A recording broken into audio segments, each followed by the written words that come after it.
so picture this.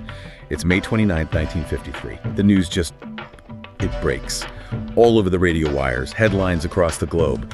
Tenzing Norgay and Edmund Hillary, they've done it. They have stood on the roof of the world. They've conquered Mount Everest.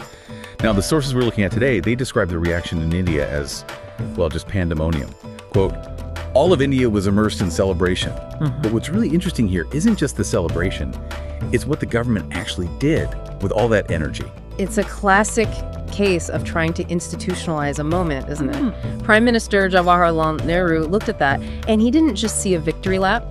He saw a blueprint. He wanted to take that energy, that, Sherpa spirit, and bottle it, to replicate it on a national scale. Which brings us right to the subject of this deep dive. We're looking at this really unique complex in Darjeeling. It houses two very different institutions. On one side, you have the Himalayan Mountaineering Institute, the HMI, which is there to teach people how to conquer the peaks. And then on the other side, literally sharing the same grounds, you have the Padmaja Naidu Himalayan Zoological Park, and it's trying to save the animals that actually live up there. It's such a fascinating juxtaposition when you really think about it. You have a school for high-altitude survival for humans sitting right next to a genetic ark for high-altitude wildlife. One is about overcoming the environment, and the other is about preserving it. And the sources for this are they're wild. We've got accounts of these tragic climbing accidents from the 50s, data on secret breeding facilities that you can't even visit, and a wolf pack that operates on what, looks like a union schedule. That wolf detail is one of the strangest things I've come across in a while. But you're right, the core theme here is really about the hostility of that environment. Whether you're a climber trying to summit a 6,000-meter peak or a red panda trying to raise a cub, the Himalayas they're effectively trying to kill you. So let's start with the humans, the HMI. You said Nehru wanted to bottle that Everest energy. The goal was to make Indian youth courageous and disciplined. So they built this school in Darjeeling in 1954. My question is, why Darjeeling? Was it just because the view of Kanchenjunga is amazing? It was actually Tenzing Norgay's choice. He was the first director of field training, and he picked Darjeeling very specifically because it was known as the home of the Sherpas. And that's a crucial distinction in the sources. This wasn't just a military boot camp. It was meant to be a transfer of indigenous knowledge. If you want to survive the land of Thunderbolt... Which is what Darjeeling means, right? Exactly. It translates from Tibetan. If you want to survive there, you have to learn from the people who have lived there for generations. Land of Thunderbolt is a pretty intense name for a town known for its tea. It sets the tone, doesn't it? It's a reminder that the weather and the terrain are the ultimate authorities up there. Looking at the curriculum, it seems to match that intensity. The sources detail this 28-day basic course. And it's not a weekend retreat. They're doing rock climbing, ice crafts, they're hauling gear up to 16,500 feet. But I did notice the sources keep mentioning a spiritual effect on the students. That sounds a little fluffy for a mountaineering course. Is that just marketing? Well, I think you have to consider who was teaching them. You mentioned Tenzing Norgay. But the faculty list in those early days was just insane. You had Nawang Gombu, who was the first man to climb Everest twice. You had Jayal, who came incredibly close to the summit in '53 with the main team. For a young student in the 50s or 60s, these weren't just instructors, they were leading myths. So it's like going to basketball camp and Michael Jordan's the one showing you how to shoot a free throw. Exactly. The spiritual aspect the sources are talking about is that proximity to greatness. It's not just learning to tie a knot or read a map. It's learning the mindset of high-altitude survival from the people who defined it. It changes your perception of what's humanly possible. Right. But the sources also make it very, very clear that a legendary instructor can't change the weather. And they certainly can't change the physiology of the human body. This is where the story gets a lot darker. It is. And it really highlights how little we actually understood about high-altitude medicine back then. The mountains are the great equalizer. They just don't care who your teacher was. The death of Nandu Jayal really stands out in the files. He was the first principal of the institute. You'd assume he was the most prepared, most capable man on the mountain. A legend in his own right. But he died of pulmonary edema on Cho Ayu in 1958. For the listener who hasn't climbed a 6,000-meter peak, which is probably most of us, can you just break down what pulmonary edema actually does to a person? Oh, it's terrifying. In simple terms, your lungs fill up with fluid, but not from swallowing water. The low pressure at high altitude causes the blood vessels in your lungs to constrict, and then they leak.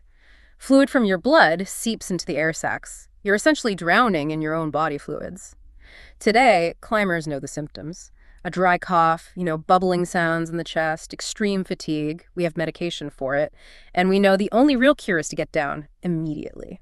But in 1958? In 1958, the science just wasn't there. It was often misdiagnosed as pneumonia or just a sudden collapse. Jayal's death was a huge wake-up call. It showed that fitness and courage don't matter if your physiology fails.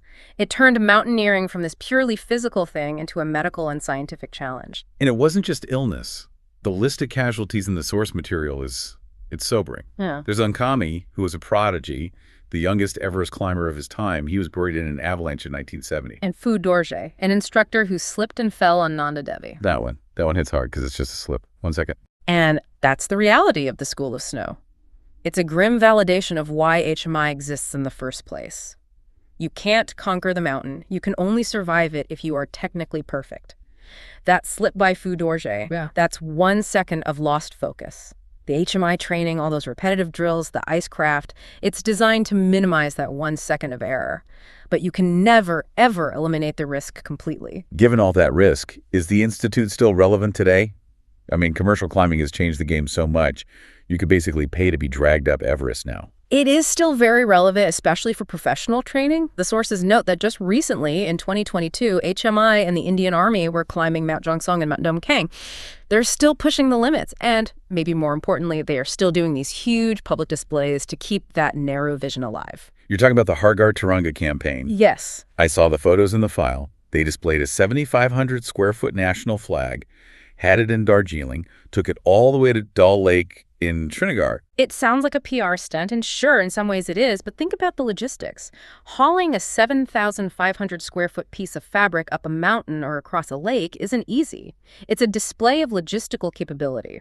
It signals that the Institute is still here, still disciplined, and still central to national pride.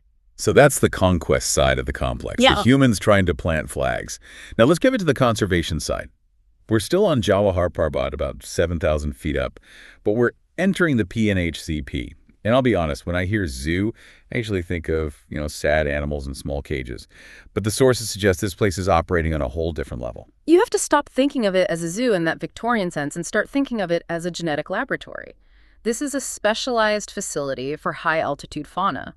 Their goal isn't just to show you a tiger on a Sunday afternoon. It's to make sure that 50 years from now, there are still tigers left to exist. And the headline act here is the snow leopard. The notes say this is the only successful breeding program for them in all of Southeast Asia. That seems incredibly specific. Why is that so hard? I mean, cats usually breed pretty easily, aren't they? Domestic cats do. Snow leopards are a whole different beast. They're notoriously difficult to breed in captivity because they are so stress-sensitive. In the wild, these are solitary ghosts. They roam huge territories in silence.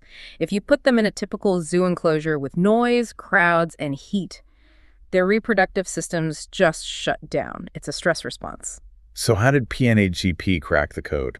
They realized that to save the species, they had to hide them. They built a facility called Tapkidora. This is a off-site place. Exactly. It's in the Central Wildlife Sanctuary. It has 5 enclosures, a vet hospital, and this is the crucial part, it is off limits to the public. It's a privacy zone. That is a fascinating trade-off. A zoo where you can't see the animals. It's the definition of modern conservation ethics, right?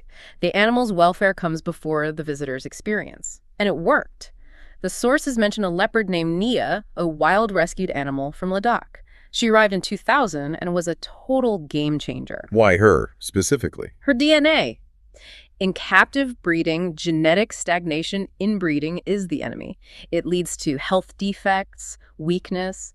Nita brought wild, fresh genetics into the captive pool. It revitalized the whole program. And the numbers seem to back that up. 74 births recorded by 2023. That's a pretty significant population buffer. It is. It creates what we call a genetic arc. If the wild population crashes from, say, climate change or poaching, you have a backup drive stored in Darjeeling. But a backup drive is only useful if you can restore the data.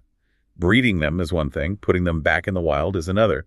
Which brings us to the Red Panda program and this idea of a soft release.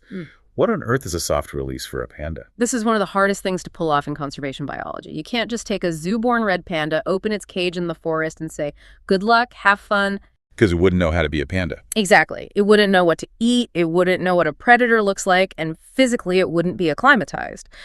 So soft release is basically a rehab program for zoo animals to learn how to be wild. The sources describe this intermediary facility at Garabans at 8,500 feet. The pandas lived there for 3 to 4 months. So they're in the wild but still supported. They're in a protected slice of the wild. They get used to the temperature, the foliage, the sounds. They practice foraging without the immediate threat of death. And the proof of concept here is a panda named Sweetie. Sweetie. Not exactly a fearsome name for a wild animal. No, but she was tough. She was released in 2003 into Single Island National Park. But the data point that really matters isn't her release. It's what happened in July 2004. Researchers found her nesting in the hollow of an oak tree with a cub. That's the gold standard, right? It is. Survival is one thing, reproduction is everything. It proved that a captive-born animal could figure out the wild well enough to raise the next generation. It validated the entire methodology. Okay, I want to move on to the wolves. The Himalayan wolf. I didn't even realize this was a distinct genetic line until I read these notes. I just assumed a wolf was a wolf. It's a common misconception. The Himalayan wolf is a critically endangered lineage, totally distinct from the gray wolf you see in North America or Europe. It's adapted to hypoxia, the low oxygen of the high Himalayas. And here's a staggering statistic from the notes. PNHZP is the only facility in the world successfully breeding them. That feels incredibly precarious. One facility holds the entire captive safety net. It's incredibly risky. If a disease sweeps through that zoo, the captive insurance population is just gone. But they've had success. They had a boom year in 2004-2005 with 13 births. But managing them requires some very specific protocols. This is where we get to the fasting. This is my favorite detail. The sources say the wolves eat 1.5 kilograms of beef or chicken daily, but they have to fast every Thursday. And the reason given is because the zoo is closed on Thursdays. It does sound ridiculous on the surface. Sorry, guys, kitchen's closed. Come back Friday. Right. It sounds like they're on a union schedule. It sounds funny, but it's actually a case of operational efficiency lining up perfectly with biology. Carnivores in the wild are boom and bust eaters. They don't get a steady steak dinner every day at 5 p.m. Their digestive systems are built to gorge and then fast. It mimics their natural metabolic cycle. It helps with digestion, prevents obesity. The fact that they scheduled the starve day on the day the staff is off is just smart management. There was also a mention of a wolf named Dolma who lived to be 12. Yes, she died in 2022. That's a very old age for a wolf. It shows that despite the fasting, or, maybe because of it, the veterinary care there is world-class. Speaking of care, we have to talk about the Himalayan monal, this beautiful rainbow-colored bird. The Himalayan monal, a stunning creature. But the story here felt less like biology and more like engineering. The zoo had a problem. The eggs just weren't hatching. This is a great example of problem solving. In the wild, the bird knows exactly where to nest to get the right humidity, the right temperature. In captivity, at that specific altitude in Darjeeling, the conditions just weren't quite right. The eggs were failing. So they didn't wait for nature to figure it out. No, they went high-tech. They bought fully automatic incubators to control the temperature down to the decimal point. They modified the housing with concrete substrates for hygiene and installed skylights to regulate the photoperiod, the amount of light they get. They basically industrialized the nest. They did, and it saved the population at their Dull Hill facility. It's a reminder that conservation isn't always about, letting nature be. Sometimes nature needs a skylight and a concrete floor. It's about intervention. So when you look at this entire complex, the climbers on one side learning to scramble up rocks, and the conservationists on the other building high-tech birdhouses. What's the synthesis? How do these two things fit together? I think it's all about high-altitude adaptation. The HMI is teaching humans to adapt to a world we weren't built for. We aren't designed for 20,000 feet. We need training, discipline, equipment. And on the flip side, the PNHGP is helping animals readapt to a world that we are rapidly changing. The HMI motto is, "May you climb from peak to peak." And I think that applies to the zoo as well. From the peak of breeding the wolf to the peak of releasing the panda, it's a constant uphill struggle. Both institutions are fighting against the odds. It leaves us with a heavy question, though. As the glaciers melt and habitats shrink, are places like this the future? Are we moving toward a world where the only way to see a Himalayan wolf or a snow leopard is in a genetic ark in Darjeeling? That is the fear. We are getting very, very good at keeping these species alive in captivity. The science is incredible. But the challenge for the next 50 years, for the next generation of climbers and scientists, is making sure there is still a mountain left for them to return to. If the habitat goes, the Ark has nowhere to dock. That is a sobering thought to end on. From the land of Thunderbolt, where the climbers trained to survive the cold and wolves fast on Thursdays. Thanks for listening to this deep dive. Keep climbing. See you next time.